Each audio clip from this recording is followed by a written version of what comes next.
and said that the EU and Japan would seek to strengthen economic security. Germany, once Europe's economic engine, has been sputtering for years, with the country in a seemingly never-ending recession. But now the government in Berlin has been working on a major investment package, and the country's largest companies are willing to do their part as well. Lars Halter is with Deutsche Welle and joins me from Berlin now. Lars, what can you tell us about this latest investment push? Yeah, thanks for having me. Well, those two sides, the companies and the government, they came together earlier this week in a summit.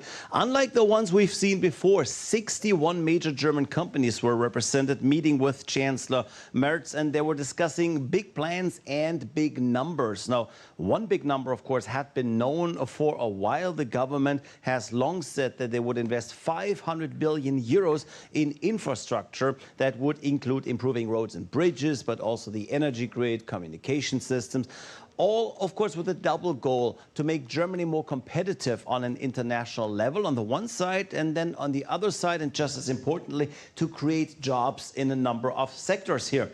Now, to illustrate just how big this original initiative was, the government had to suspend the constitutionally enshrined debt brake and actually take on debt to finance it. That was long a no-go in Berlin, but it was now seen as a worthy play, and worthy indeed it is, probably, as we can now see, because one of the leaders coming out of this summit, and that would be Christian Sewing of financial powerhouse Deutsche Bank, he said that those 500 billion that the government is investing could be dialed up to be worth closer to 2.5 trillion, and that's just due to the follow-up action by those companies.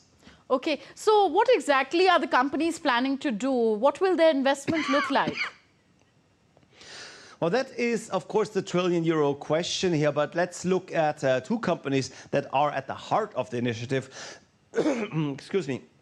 There is Deutsche Bank, which I just mentioned, and they want to invest massively into their IT infrastructure. And they're also trying to prop up lending, of course, specifically for projects in infrastructure and defense. And now with a major bank lending more, and especially lending more easily, the necessary capital will be available for others too to partake in those initiatives. Look at Siemens, the giant German industrial conglomerate. They are investing into an entirely new IT campus dedicated to R&D on what they call the industrial metaverse. Now, all in all, those 61 companies from all sectors of the businesses, that includes auto manufacturers, pharma, chemicals, and others, they pledged to invest 631 billion euros. So that's even a bit more than the government was providing. Okay, we leave it here. Thank you very much, Lars Halter, for all these updates. Moving on now, Russia and Ukraine will hold first peace talks in